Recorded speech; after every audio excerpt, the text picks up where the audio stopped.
Welcome back. For the first time in the history of the MLB The Show video game franchise, selected Negro League players and teams are featured in the game. Players can learn about the history of the Negro Leagues, its players, and key figures by completing various moments and tasks. Also featured vignettes hosted by Negro Leagues Museum President Bob Kendrick. And joining us now is Ramone Russell, who is a product development, communications, and brand strategist for MLB The Show at PlayStation. Ramone, good morning to you. Tell us more about how the Negro Leagues ended up in MLB The Show 23.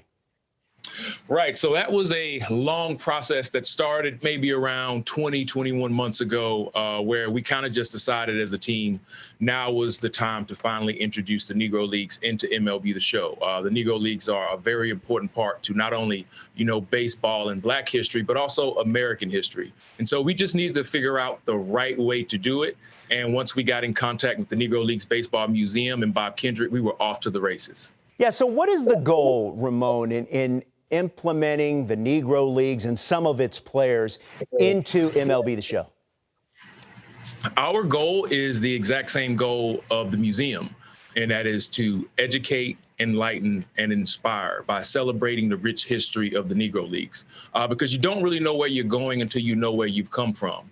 And we really saw this as an opportunity to use our platform at PlayStation and Sony Interactive Entertainment to be able to shed light on these unsung heroes and be able to introduce them to a new set of young baseball fans.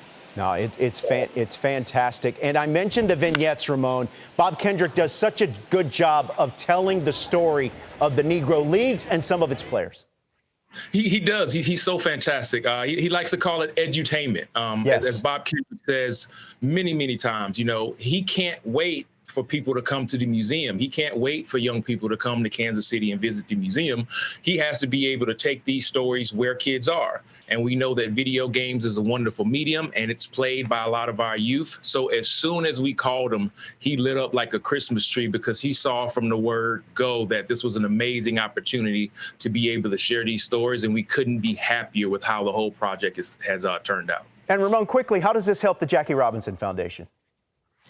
Right. So, Jackie Robinson Day is coming up upon us. And like we did last year, we'll be selling a Jackie Robinson Foundation charity pack where 100% of the proceeds will go to the Jackie Robinson Foundation to continue to support the PlayStation Jackie Robinson Foundation MLB The Show Scholars Program. And it's such an amazing program because it allows our community to be able to help contribute, to help us continue to try to help the game industry to be, more diverse and more inclusive. Well, the game MLB The Show is available now. It's available for PlayStation, Xbox, and Switch. And as I told Ramone earlier, I have spent a great deal of time thus far, Ramone, grinding for all those fabulous cards. Hey, we appreciate the time, man. Enjoy the weekend, and thanks for joining us. Thank you so much, Robert. Talk to you later. You got it.